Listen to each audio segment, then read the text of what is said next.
Olá, amigos do YouTube! Hoje vamos ouvir a parte 2. Neville Goddard e Joseph Murphy sobre o poder de cura. Como usar seu poder de cura? Jesus repreendeu dizendo: segura a tua paz, sai dele. Reprovar significa que você rejeita completamente, de uma vez por todas, o poder de qualquer força negativa ou maligna. Você não admite por um momento que os demônios têm algum poder ou que existem tais entidades. Eles não deixavam os demônios falar. Marcos 1:34. Isso significa que você, que é iluminado pela luz, não permitirá, sob nenhuma circunstância, pensamentos raciais negativos para dissuadi-lo a afastar-se da crença em um poder supremo que é uno e indivisível.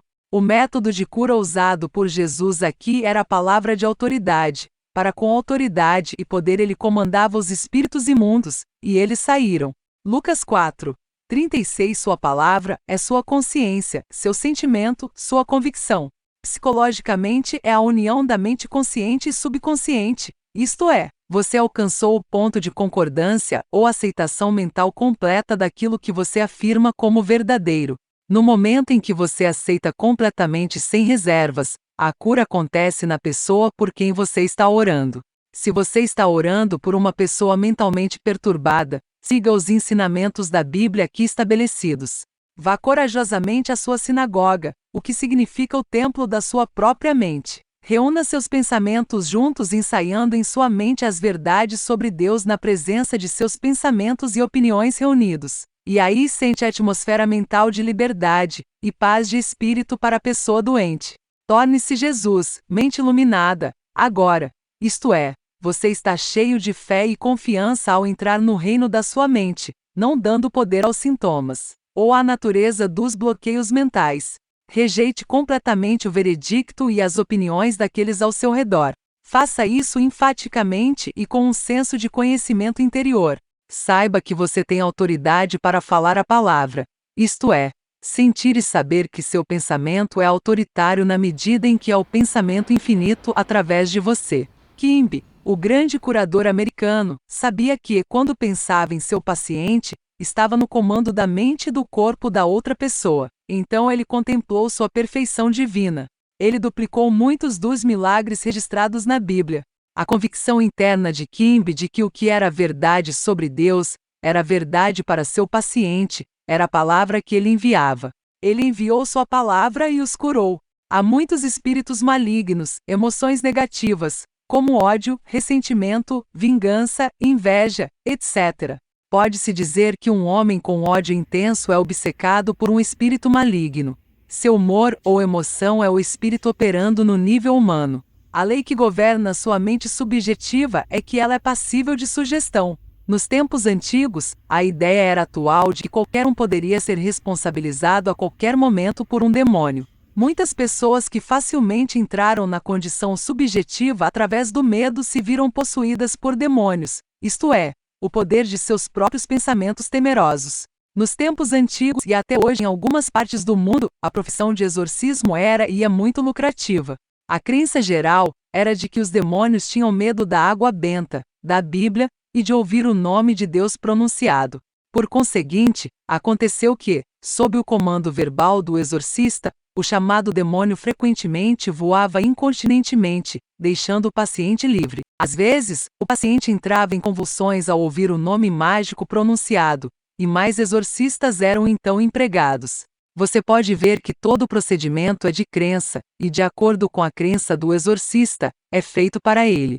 Médicos e cientistas estão conduzindo experimentos em hipnose. Eles sabem, por exemplo, que podem fazer com que um sujeito sob hipnose haja como uma pessoa insana por sugestão. Por exemplo, em um estado de transe, pode-se dizer a um homem que ele pulará com um pé no ar quando vir um cachorro, e ele pulará. Se for dada uma sugestão pós-hipnótica, ele repetirá o desempenho depois de ser despertado. Isso é uma compulsão. Ele pode ser informado de que está possuído por um mau espírito ou demônio, e sua mente subconsciente, que age por sugestão, reproduz fielmente o papel de um demônio com a mesma perspicácia extraordinária que personifica qualquer outro personagem sugerido. A mente subconsciente, que é tudo para todos os homens, exibirá tantos tipos e graus diferentes de demônios, quanto a demônios abraçados na sugestão. Experimentalmente, qualquer tipo de insanidade pode ser provocado por sugestões apropriadas dadas aos indivíduos em estado de transe. Nos experimentos em que a sugestão é aliviada, sendo o sujeito instruído de que era apenas uma sugestão, as aberrações mentais desaparecem. O tipo esquizofrênico, psicótico, depressivo, tipo maníaco de insanidades, pode demonstrar-se pela sugestão. É fácil ver de onde vêm os chamados demônios.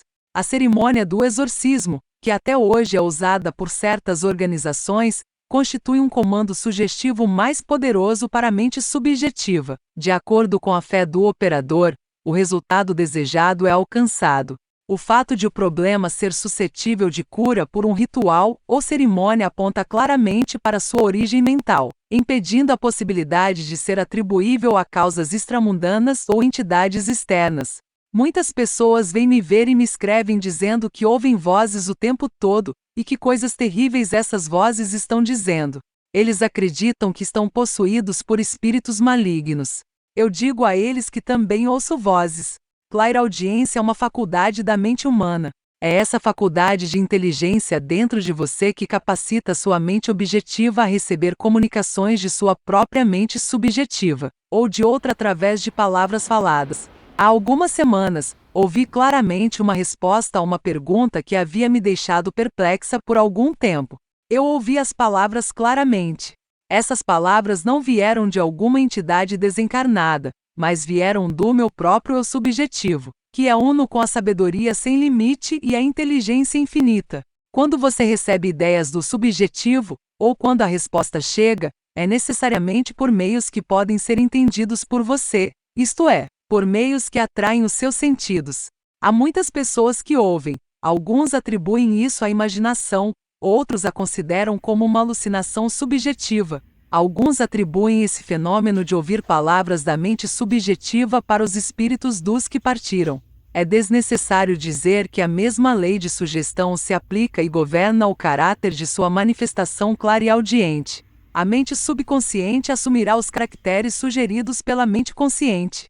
Se, por exemplo, você acredita que é um anjo da guarda falando com você, ou a voz de um espírito desencarnado, o subconsciente seguirá a sugestão dada, e toda comunicação adicional será conduzida na base assumida por você.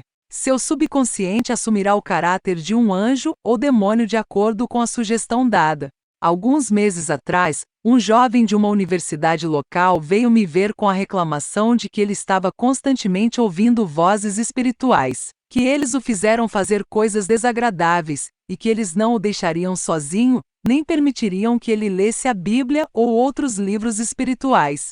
Ele estava convencido de que ele estava falando com seres sobrenaturais.